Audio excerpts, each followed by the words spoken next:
The California Secessionist. Number one.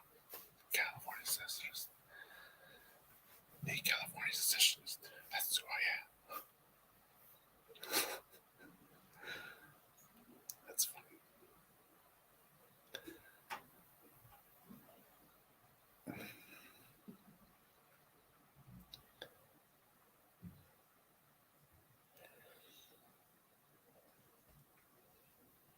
Hello, everyone. This is Louis Marinelli, the president of the Yes California Independence Campaign, one of the co-founders, along with my colleague Marcus Ruiz-Evans of the Calexit Campaign for California Independence, running this coming election for the governorship of California. We're going to be challenging Gavin Newsom's status quo.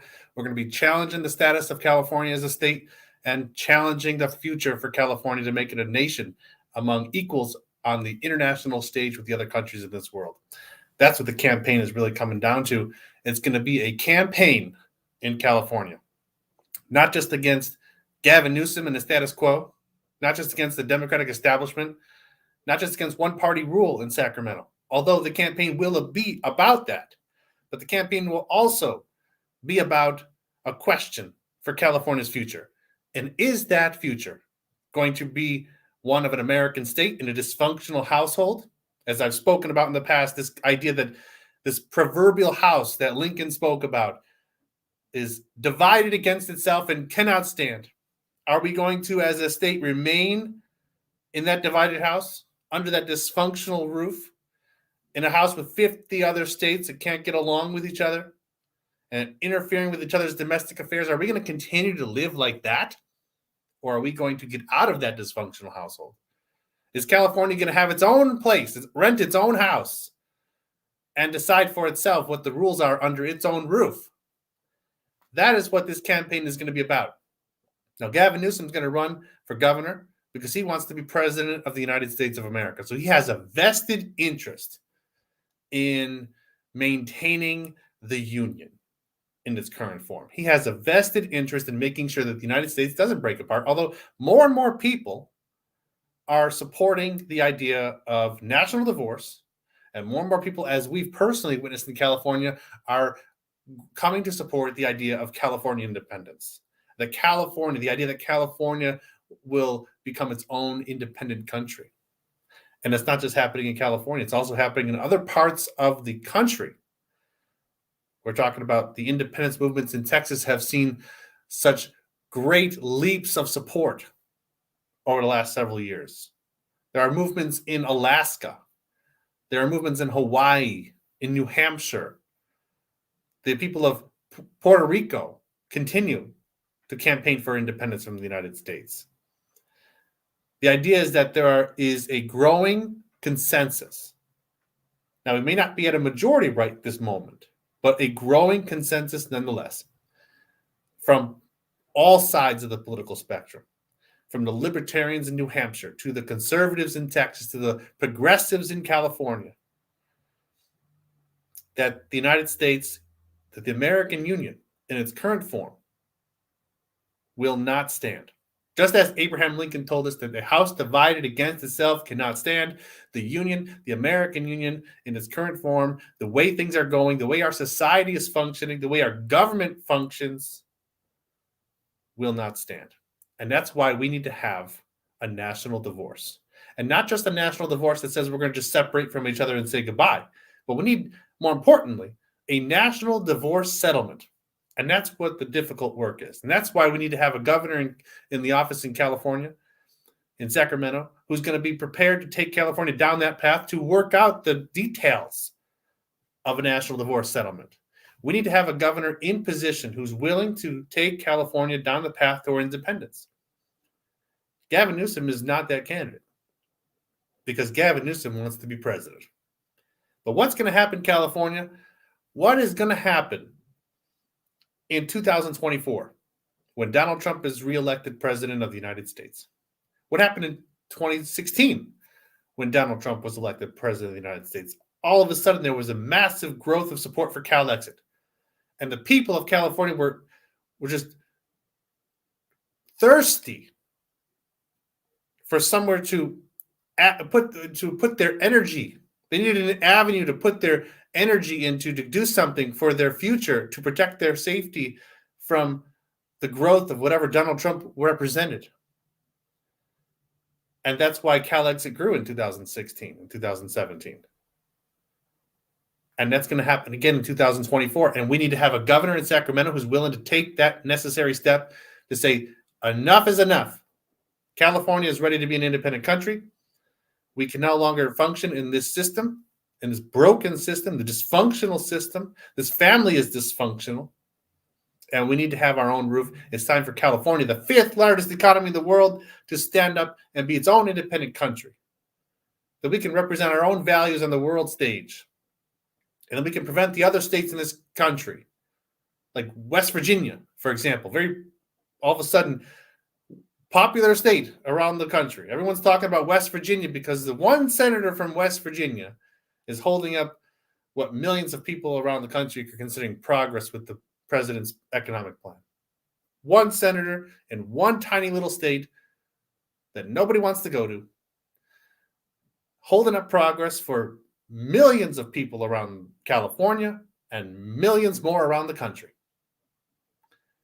We don't believe at the Calexit campaign that Californians ought to live under that type of system, where we can't have the public policy preferences that we need because one senator 2,000 miles away in the mountains in West Virginia says, no, we're not having it.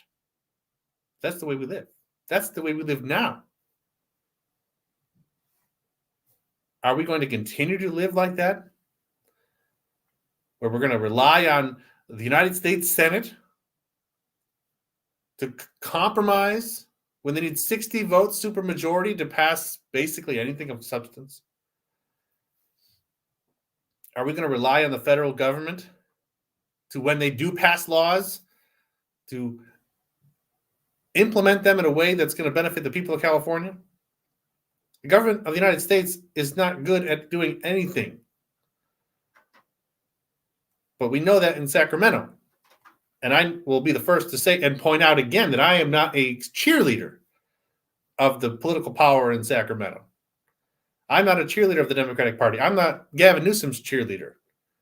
But I do believe that the government in Sacramento functions better than the government in the United States capital of Washington, D.C. And that things can get done, even if I personally disagree with them on a political, from a political point of view, from an ideological point of view. There are many things that I disagree with that happen in Sacramento, but at least things get done for the constituents that elected those political leaders to go to Sacramento to get things done. And so in that respect, California, as an independent country, will get things done for the people of California.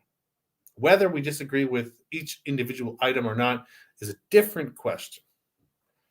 But that's why we need to have a governor in position who's not only going to be standing up against the one-party rule, so that we can have a variety of voters represented in Sacramento. And not only someone who's going to challenge the one-party rule of the Democratic Party, but a governor in position to take California to that next step so that it will be able to be an independent country, set its own public policy preferences, because it will be free and emancipated from the United States federal government. I mean, I don't think it's any coincidence that here I am speaking off the top of my mind about California becoming an independent country because the society is so, in this country, is so divided,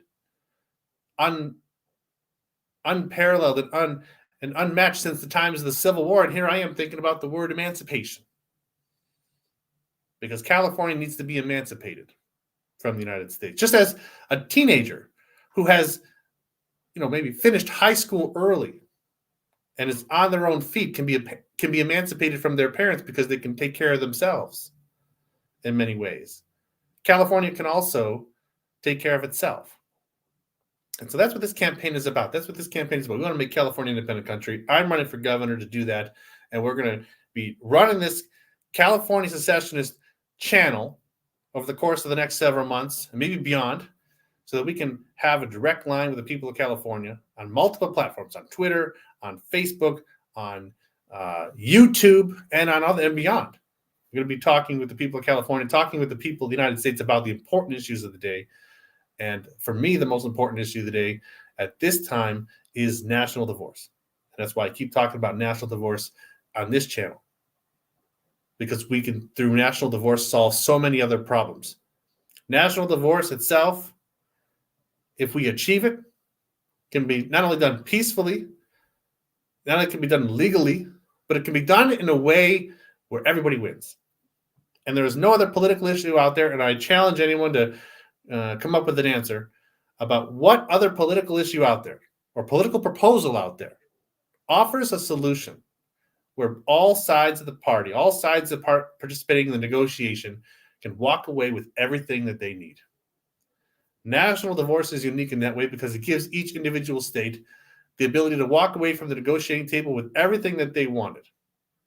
Everything they want. What do the states want? The states want to be able to pass laws and govern themselves in a way that reflects the values of their people. And as long as the states remain in this broken union, the people of California are going to interfere with the domestic affairs of the people of the other states. The people of the other states are going to try to influence the political situation and cultural situation here in California. It shouldn't have to be that way. Shouldn't have to be that way. And so today I wanted to get into some topics. First of all, I spoke earlier about the re-election, the pending re-election of Donald Trump as president of the United States.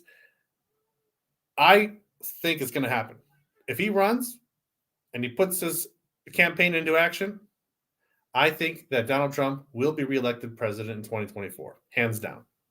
No question. If he's up against Joe Biden, or if he's up against who I think more likely is the possibility, Kamala Harris. Because I think that Joe Biden will not make it through his first term, not because of health reasons. Oh, let me take that back. It might be because of health reasons. But I think that Joe Biden is fine when it comes to his health. And I think that Joe Biden will not make it through his first term simply because he's doing such a piss poor job of being president, just like Gavin Newsom is doing a piss poor job being governor. I mean, when you look at the headlines of the day, don't forget, these are headlines being written by the media who are there to basically support the Democratic Party and support the president. I'm reading these headlines on a daily basis, and it looks like the country is falling apart under Joe Biden. And we've been saying that the country's been falling apart under Trump. And my father was telling me 30 years that the country was falling apart. And so for me to come out and say that it looks like the country is falling apart because I'm reading the headlines today, that's got to say something pretty significant. The situation is bad. We're talking about inflation. We're talking about supplies, lacking of supplies, food supplies. Prices are going up. The shelves are empty. We got problems with schools with teachers and students and parents not being on the same page about curriculum. We got so many different problems that have come up over the last several months under Joseph Biden that the country is really, really falling apart. Now, I say that, I mean, that doesn't make me sad, so to speak, because we saw this happening at Calexit. At Calexit, we predicted that this was going to happen. We said that we need to have California independence because the United States is like Titanic. And we need to jump off the ship before it sinks. That's why we've used the analogy that Calexit is like a life raft for California. And if the United States was Titanic and sinking then, the United States is halfway under the water now.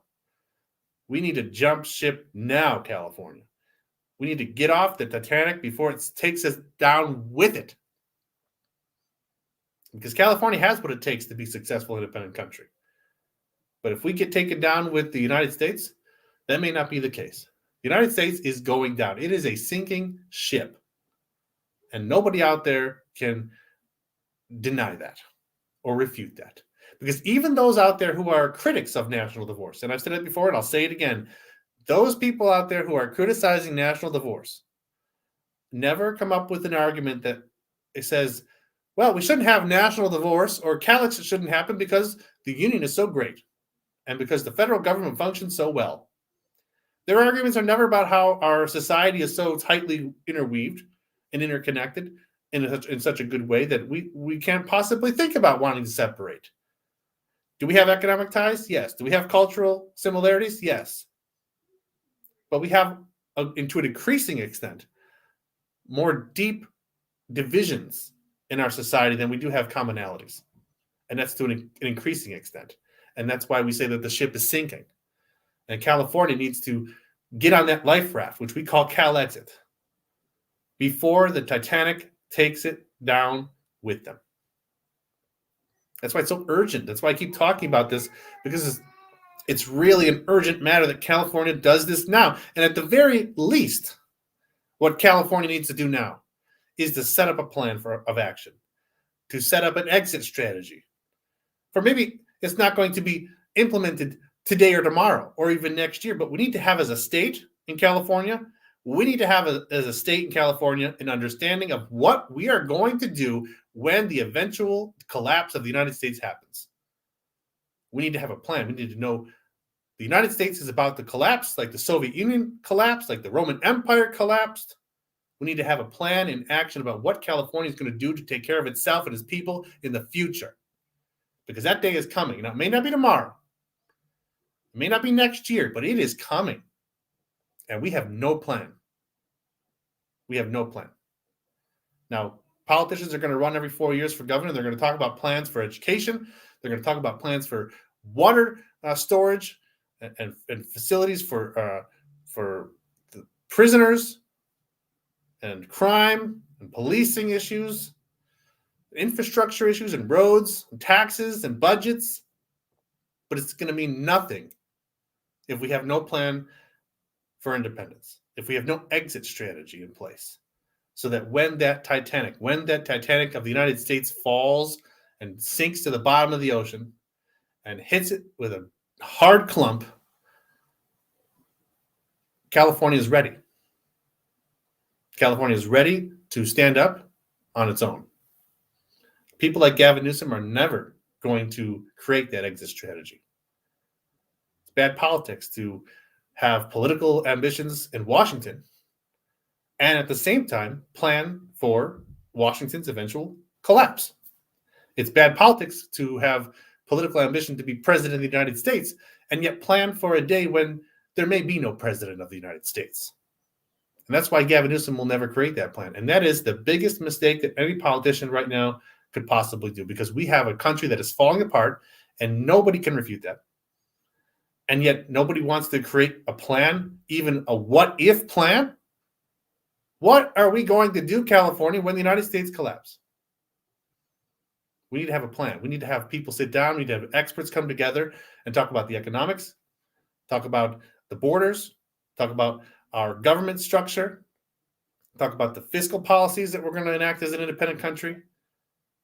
And we here at Yes California, the Calexit campaign, have been talking about this for years. In fact, one of our first ballot initiatives, not even the first ballot initiative, to be honest, was to create a blue ribbon panel to investigate and research this particular issue. It brings together experts from different fields, different political ideologies, different fields of expertise, and sit down and talk about what California would look like as an independent country, how it could work, how it could function. What would be the method for exiting the union in a legal and constitutional and peaceful manner? We need to start having those conversations, just as they're having them in other states. They're having them in Texas. They're having them in New Hampshire. And in fact, that reminds me that this coming spring, I will be representing the California independence movement at the Liberty Forum in New Hampshire. First week in New Hampshire, from March 4th to March 6th, there's the annual Liberty Forum put on and hosted by the Free State Project. And it will be the first time in history that the California independence movement, the Texan independence movement, and the New Hampshire independence movement will meet together in person and hold an event together in person.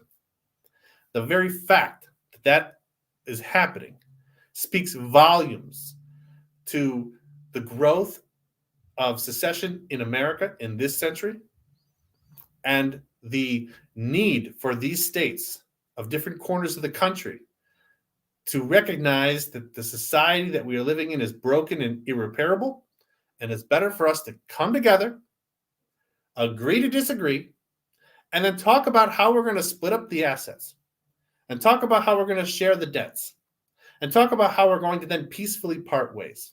Because there's nothing better for peace and stability and tranquility in North America than that national divorce that I keep talking about. Because the people of California and the people of Texas, for example, while very different culturally, while very different politically and ideologically, if as independent countries on the world stage, we're no longer interfering with each other's domestic affairs, and the people of California aren't trying to tell the conservative populations of Texas what they need to do, and likewise, the conservative populations in Texas aren't trying to tell us what to do in California, then we can get along. We can get along better together as independent countries than we can as states in the same union. An example for that I put together is Czechoslovakia.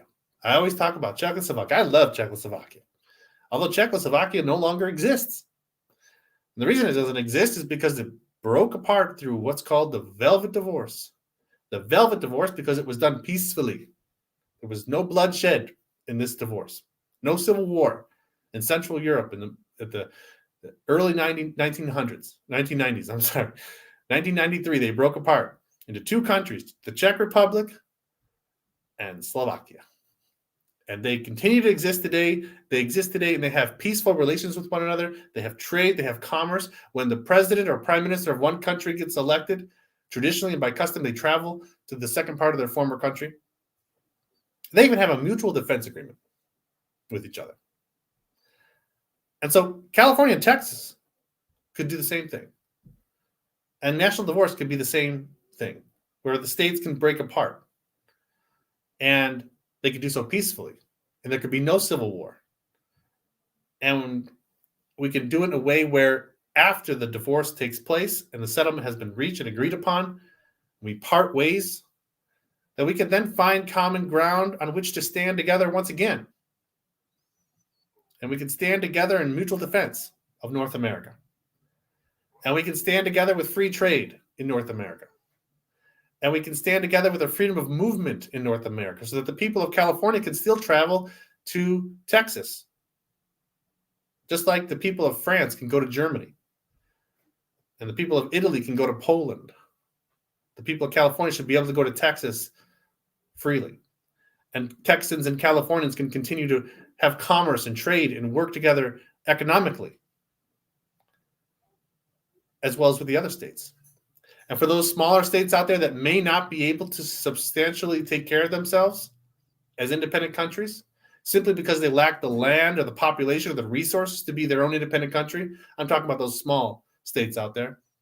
They could band together with neighboring countries or neighboring states, I guess you would call them now, to form new federations or new confederations or new unions where they can work together to form a block of states that maybe resemble something like the Articles of Confederation. Or maybe they form a new version of the present-day Constitution. The point is it's up to them. That's the point. The point is it's up to them. California can do California, Texas can do Texas, and the other states can do whatever the other states want to do. And that is the exact point and objective of national divorce.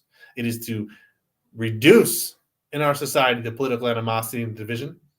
It is to increase and improve the relations between our peoples.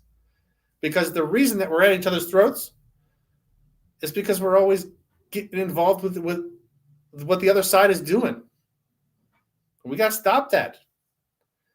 And the people of California, I think, will stop that if we know that whatever they're doing in Texas, or whatever they're doing in Florida, or Georgia, Tennessee, if whatever they're doing over there, let's just call it over there, is not going to affect what we're doing here in California. That's the key.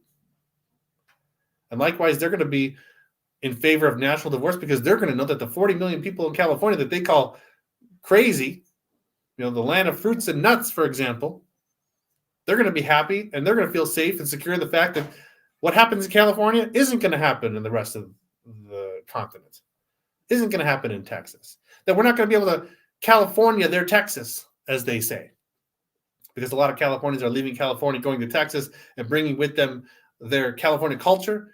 A lot of Texans resent that idea. They say, don't California my Texas. So now California is actually a verb. But as independent countries, that's not going to be a problem. And that's why it's going to open the door for there to be good, positive, and progressive relationships between the individual states. And that's what we're standing up and talking about. People criticize this campaign for Calexit and national divorce. Oh, they're a bunch of traitors that hate America. How could you say that this is about hate for America or hate for Americans when we recognize that we are all Americans? We are American brothers and sisters, that we all inhabit the same continent. And we just want to have better relationships. We want to have peace and tranquility in North America. We want to have stable economic relationships with one another, free trade and free travel. But we don't want to be interfering with each other's local domestic affairs. That's not about treason. That's not about let's have the United States fall apart just for the sake of it. Like our foreign adversaries overseas might like to see the United States fall apart just for the sake of it. That's not what this is about. This is about a practical solution to a problem that cannot be solved otherwise.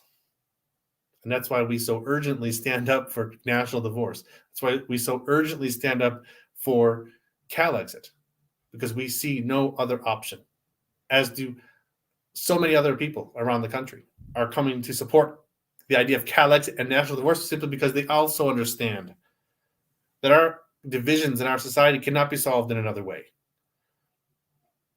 That the only way for us to go forward and have peace and tranquility in North America is through a peaceful national divorce settlement. And that's what this is about. That's why I'm running for governor, because I want to be a part of those conversations to make sure that California takes its fair share of the wealth that we've helped generate in the United States.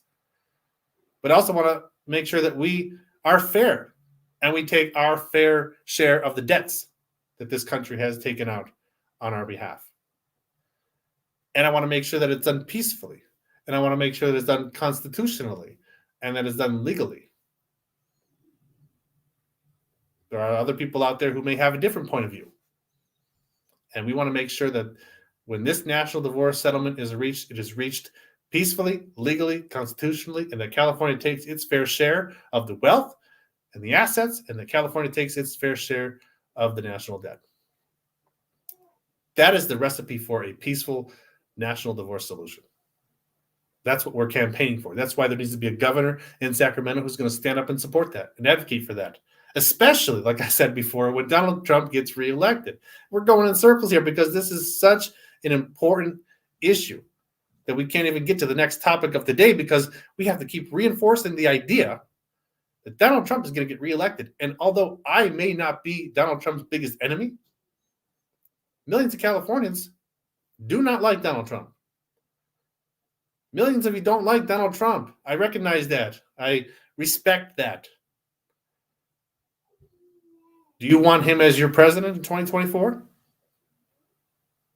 And by the way, since he is not president now, with Joe Biden in office, that gives a separation between his terms. So he would be free to run for 2 more terms starting in 2024. Now, no president has ever done that before. No president has ever been elected president, defeated, and then come back and been reelected. But there's a first time for everything, especially if you look at what's happening in the country today, which is why I keep bringing up these things, because let's take a look and see what's going on around the country when it comes to, for example, even something as simple as the president's poll numbers. That is a scary graph if you are a Biden voter. That is a scarier graph if you are simply an elected Democrat running for re-election in 2022. I mean, look at that. It is a almost free fall. It's almost like maybe I'm being a little bit dramatic. It's not a free fall. That would be a straight line down, but it's pretty close to that. And in fact, there are places in that graph where there is a straight line down. If you're an elected member of Congress and a Democrat, an elected member of the Senate and a Democrat, and you're looking at these numbers, how do you think you fare in 2022 if you're going around trying to advance the president's agenda? Advance an agenda of an unpopular president who's lost the faith of the American people. The most recent poll, according to this graph anyway, that's included into this graph, is that have him at 37%. Now, of course, that's one poll, but certainly the trend line is going in that direction, that he's no longer just in the 40s or just in the mid 40s or just in the low 40s. Now he's in the upper 30s. And if things continue to go worse, as pretty much everyone expects them to do so right now, because the president isn't accomplishing anything, I mean, especially from the big promises that he made. This is the biggest thing that I have with Joe Biden. You know, he makes a big deal about, and the Biden voters as well, make a big deal about how bad Donald Trump was, how he was the worst person in the world, how, you know, anybody could do a better job than Donald Trump. That's what we heard for years, was that he was the worst president in history. I think Joe Biden probably said something to that effect many times, that he was the worst president in history. Well, according to polls now, Mr. Biden, you're basically tied with him in what his polls were. Things don't get better real fast. You're going to be more unpopular than Mr. Trump, who was, according to what you've said and alluded to it multiple times, the worst president in American history. And it's only been, 8 months? It's been 8 months and you're already in 37% in the polls.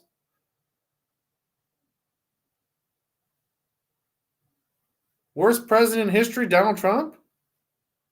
Things aren't going to be getting better. And this goes back to what I was talking about in the beginning, where I was talking about this red wave coming forward. And the red wave coming forward means that the Republicans are going to take back control of the House of Representatives. The Republicans are going to take back the Senate.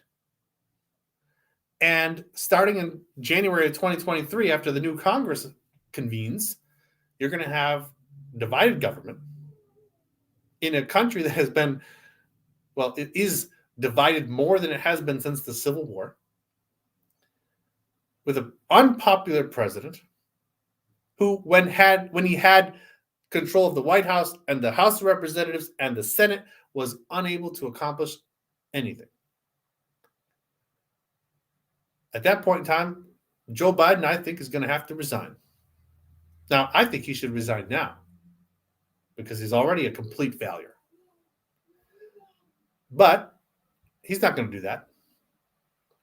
But he may do that after the midterms, when he realizes that the results of his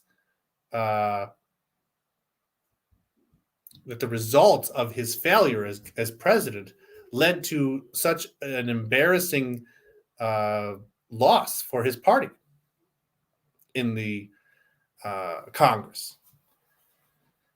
And that the establishment that's propping him up as president is going to realize that he is going to be an albatross that's going to weigh down on other Democrats in 2024.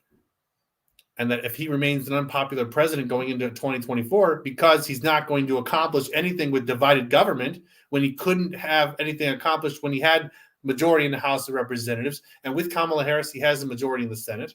He wasn't able to accomplish anything then. So what do you think he's going to accomplish when Republicans control the Congress? And the Republicans have a majority in the House of Representatives large enough to do their own investigations, as we know that they do, and perhaps vote to impeach the president, as we know that they will and have tried to do as a minority. Just paint yourself this picture for 2023. Republican House of Representatives is going to launch investigation after investigation after investigation against the president. Other members of the Republican-controlled House are going to file articles of impeachment for, let's just pick it out of a hat. It'll be for something.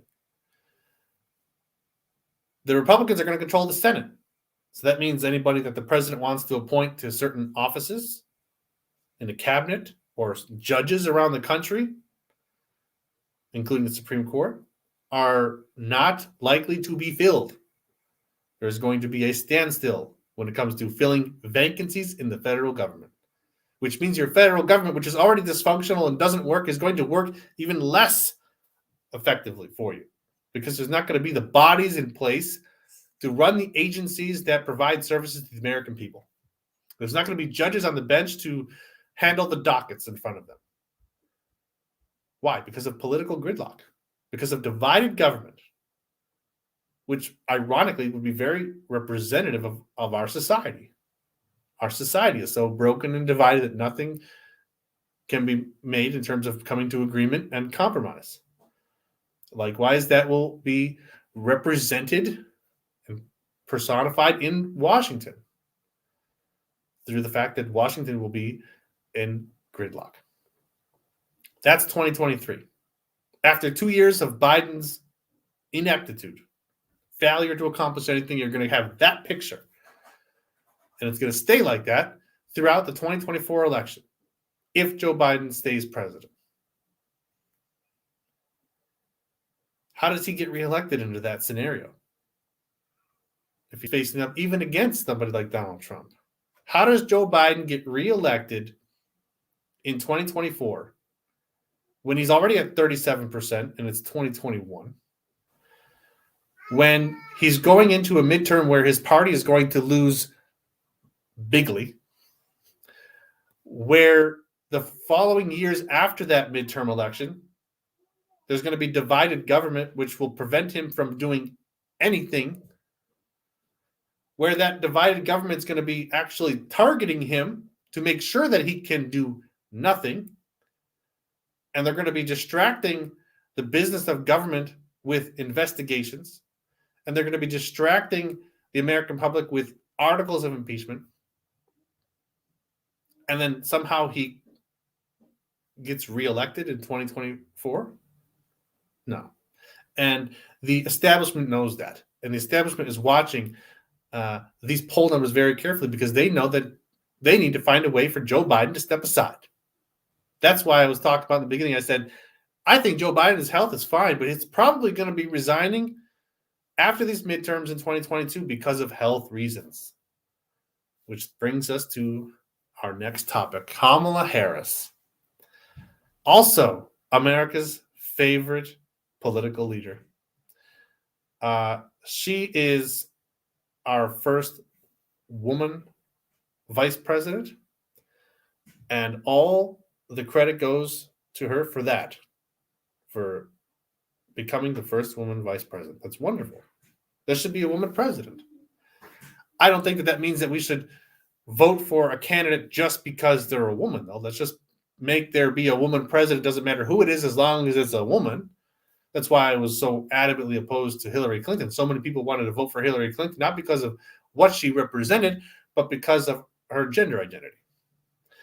And I don't agree with that. Kamala Harris, I believe, will become president because of Joe Biden's resignation after the midterms. And that will be intentionally done because it allows her then to serve 2 of her own terms if she's elected in 2024. So, in other words, she'll be able to complete Joe Biden's first term in office, and then she'll have 2 terms that she can be elected on her own in 2024 and 2028, which would make it possible for Kamala Harris, if she were to be reelected in 2024 and 2028, to be president for 10 years.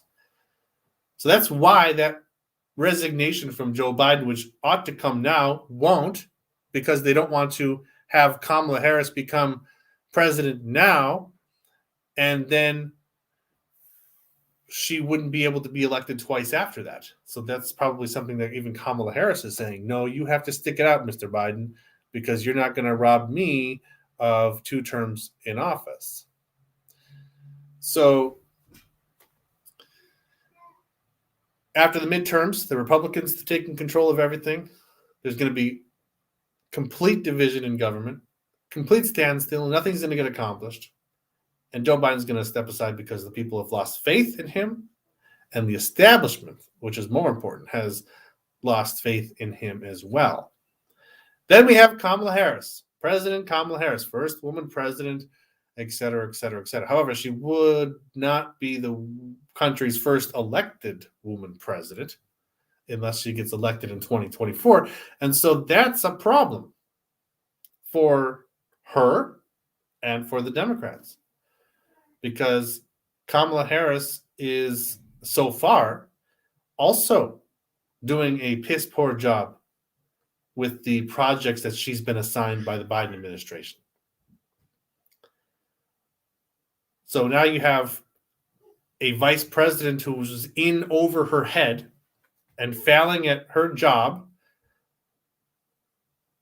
also with high unfavorability ratings and low favorability ratings, running up an unelected president, I remind you, running against Donald Trump in 2024.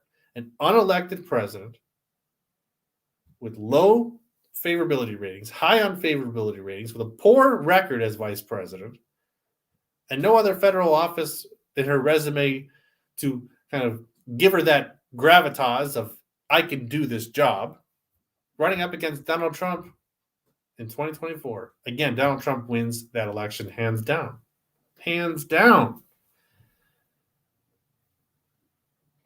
So as long as Donald Trump runs for president in 2024 and he's facing up against Joe Biden or Kamala Harris, Donald Trump will win in 2024. And that, again, goes back to the key point of why we need to have a governor in Sacramento who is open to the idea of California independence. Why we need to have a governor in Sacramento who is going to take California down the path to become an independent country. Why we need to have a governor in Sacramento who's open to national divorce, who's willing to have those negotiations to settle those issues with the other states so that California can secede from the union in a way that's fair for the other states, in a way that represents California's values, and make sure that California gets its fair share of the wealth that we've generated in this country, in a way that makes sure that California takes its fair share of the debt that we've accumulated in this country, and in a way that allows us to do so peacefully, with a peaceful separation. Gavin Newsom is not going to do that. The other candidates running for governor in 2022 are not going to do that. They're going to talk about the same things that we talk about every 4 years when we're running for governor.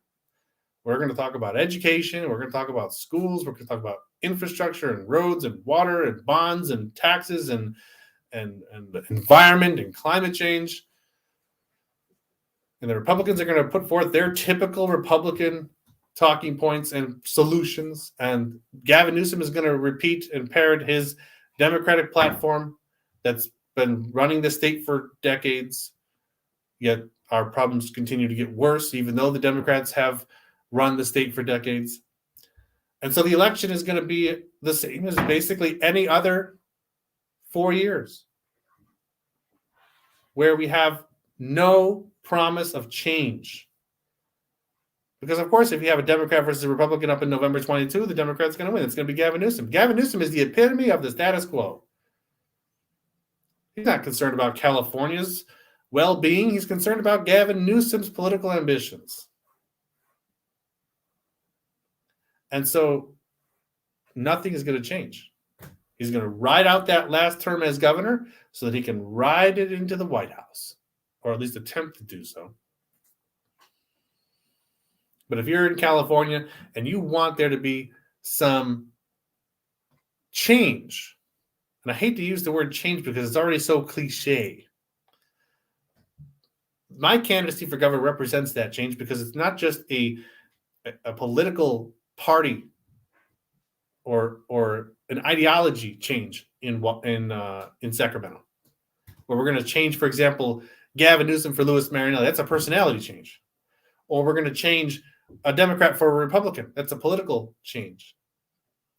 The change that my candidacy represents is a change in the political status of California. Do you want California to be a state, or do you want California to be a nation? And that way, the governor race in California in 2022 will be an election.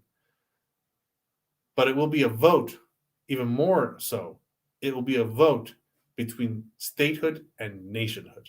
And that has never happened in California history before. But that speaks volumes as to the current status of our union today. It speaks volumes into the time that we live in this country, where this country is falling apart to such an extent where the people are coming together from all sides of the political spectrum to accept the fact that, no, we're not going to come to compromise on the big political issues of the day. We're going to come together on one last item, and we are going to agree to disagree on it. And then we're going to split up the assets, and we're going to share the debts, and we're going to peacefully part ways. The people are coming together in this country around the idea of national divorce. And all they're waiting for is for people to stand up and show them the path forward to how that can be achieved. Because right now it's an abstract idea. National divorce is a wonderful idea in the minds of many Americans and Californians around the country.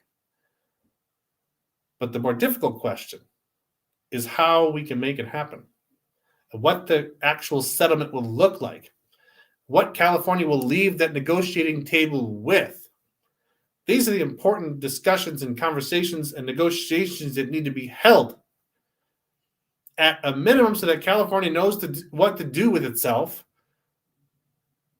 when push comes to shove, when that Titanic sinks, when the United States empire collapses, as every empire in human history has collapsed before it. We need to at least have that plan. I'm running for governor of California to make that plan. You can also visit my website at calexitgovernor.com, where I talk about the other platform items that I intend to pursue as governor. Because certainly as governor, my job will be not only about negotiating California's exit from the union, but it will also be about the other issues of the day. And I'm going to go through them briefly now. At my website, you can see them at calexitgovernor.com. And I have a number of pledges that I have put forth on my website because I care about many things. And I care about many things in such a way that they can be really simplified and summarized in two basic ideas. We want to reduce the cost of living in California, and we want to increase the quality of life in California.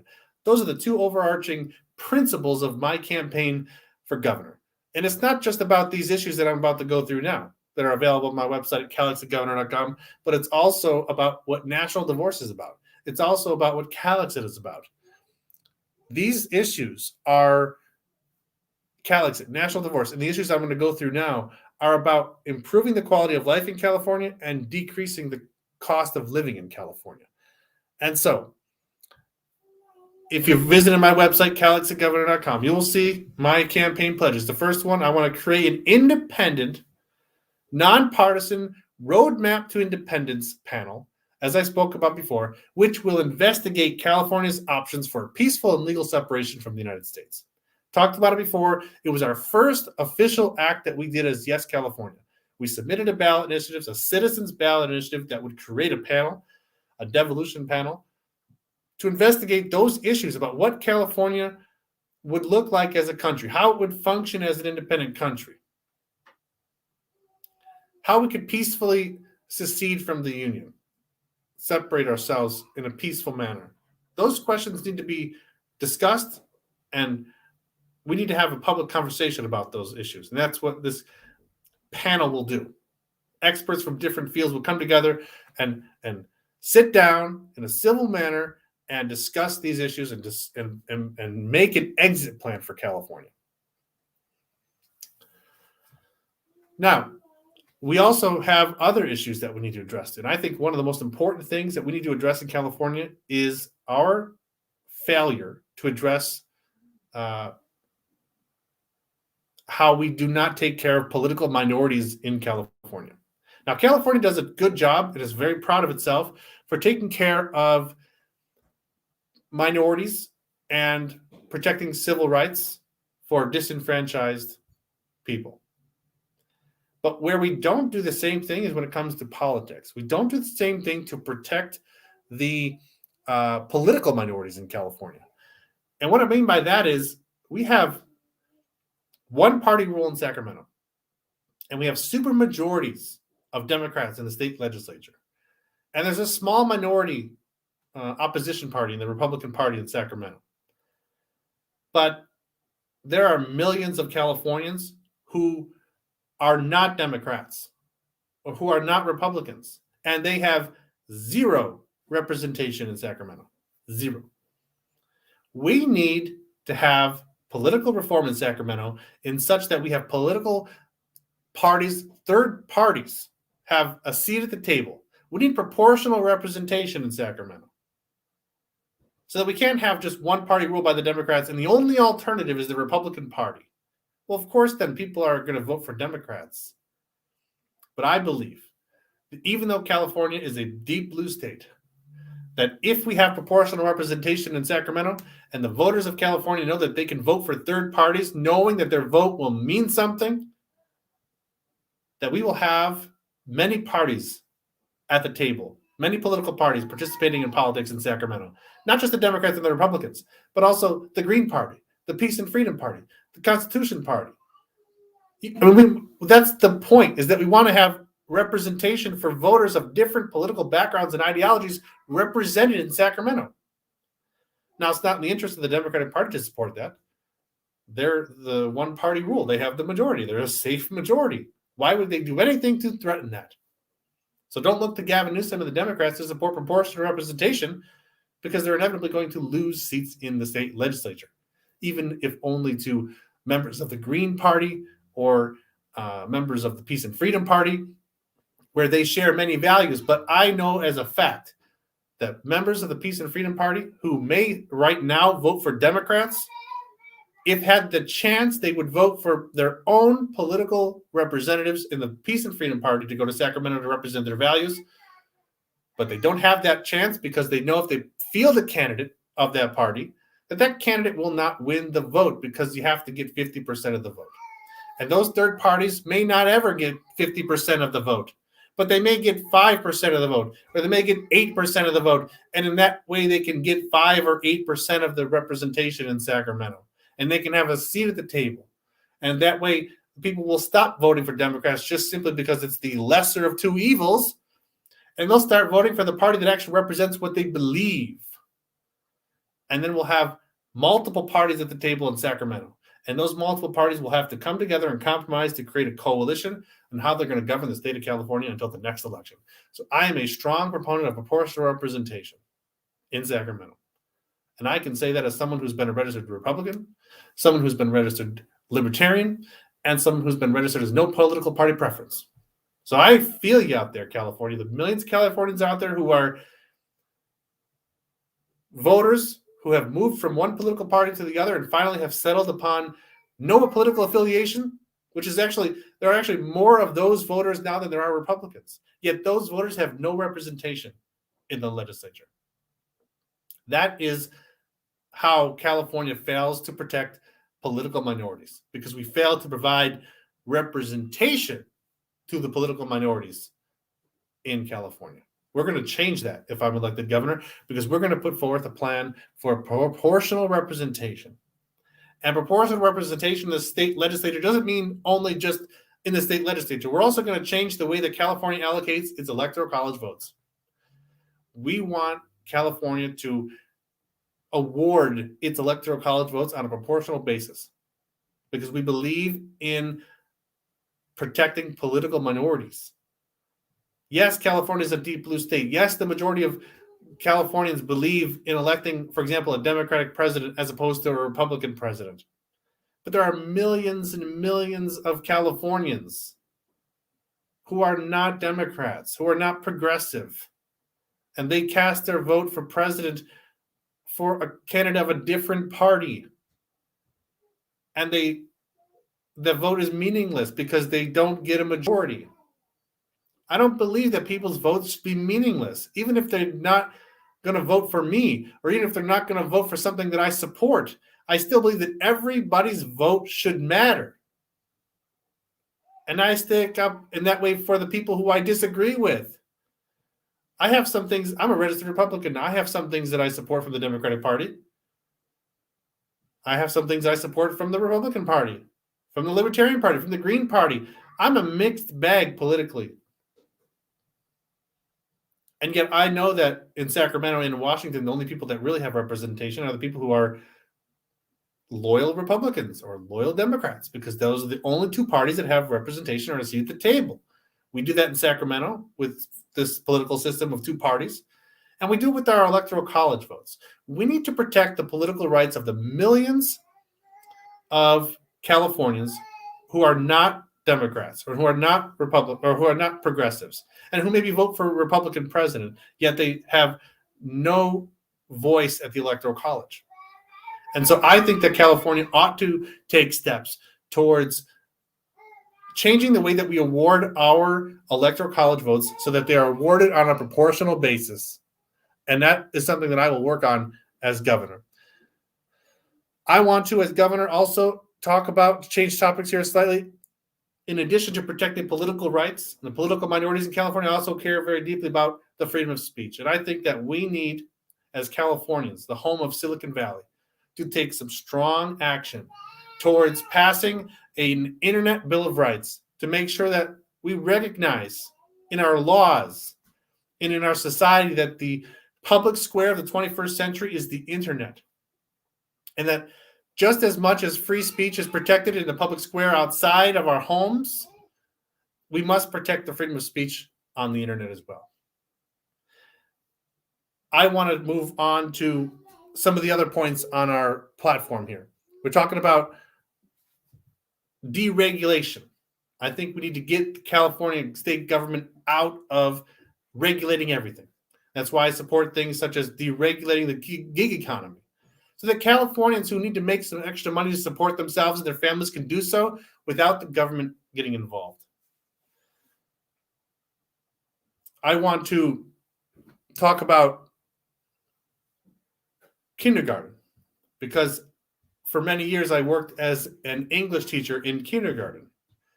And so I have a personal connection to the issue of kindergarten. I believe that kids should not go to kindergarten when they're 4 or 5, but they should be going to kindergarten when they're 2 and 3. It's important for their development to be able to socialize with young children. And so I, as governor, will support legislation and make plans to extend the availability of state-run and state-funded kindergartens in California so that children from a younger age can go there and that they can start developing their motor skills and that they can start to interact and socialize with children of their age from a young age. That's very important. I support that completely. I want to, when it comes to criminal justice reforms and police reforms, I want to have, as I ran for assembly in 2016, I talked about and presented a plan for the most comprehensive police reform legislation in state history. And I, as governor, will put forth a plan that will be the most comprehensive police reform legislation in the history of this country. The same thing goes with criminal justice reform. We have so many things that we need to do to reform the criminal justice system in California. And yet I want to go back for a moment and just point out that so many of the reforms that we need to make as a state and so many of the things that we want to achieve as a state would be so much easier to implement and achieve as an independent country, because we are in many ways locked down and held back by the federal court system, by the political infrastructure system in Washington, by the Constitution in many respects. There are so many things that we can't do that we would like to do and that the people of California want to do and that they deserve to have happen, but we simply can't do it because of the United States government and because of federal justice system and the federal court system and the laws that we have to be laws that we have to recognize are superior or supreme to California laws. And so California, as an independent country, will be free to enact so many reforms when it comes to police reforms, when it comes to criminal justice reforms, when it comes to even when it comes to taxation on almost every political topic out there. California, as an independent country, will be emancipated, to say the word again, to pursue the public policy preferences that it wants to see happen in California. And we are held back by the United States system, and I don't believe that should be the case anymore. And finally, there's 2 last points before I close today. And I want to encourage you to go back to my website to look at it in more detail, calexitgovernor.com. I want to have more freedom in California. I talked about the freedom of speech. It's very important for us to be able to protect the freedom of speech and recognize that the internet is the public square of the 21st century. we need to have a governor in position in Sacramento who's going to be able to support things such as the decriminalization of prostitution and the redirection of the resources that are used currently to prosecute prostitutes towards other areas where we need to have more police involvement. We need to have a governor in position in Sacramento who's in position to decriminalize drug possession and redirect those resources to, for example, the prosecution of drug traffickers. So my campaign is about freedom. It's about liberty, civil liberties and freedom. It's about independence. It's about self-determination. It's about nationhood instead of statehood. It's about change instead of the status quo. And it's about California standing up and being everything that it can be as the fifth largest economy in the world. We are more than just a state. We are a nation. And it's time for California to stand up as a nation. My name, again, is Louis Marinelli, running for governor in California on the campaign of Calexit and national divorce, returning to California. And we are going to make California a player on the world stage. And we are going to affect the world much in the way that we affect what happens in the United States. We are going to be able to influence what happens around the world. Calexit, national divorce. Visit my campaign at calexitgovernor.com. My name is Louis Marinelli. I will see you on episode 6 coming up in a couple of days. We have some interesting things to talk about. Have a nice day.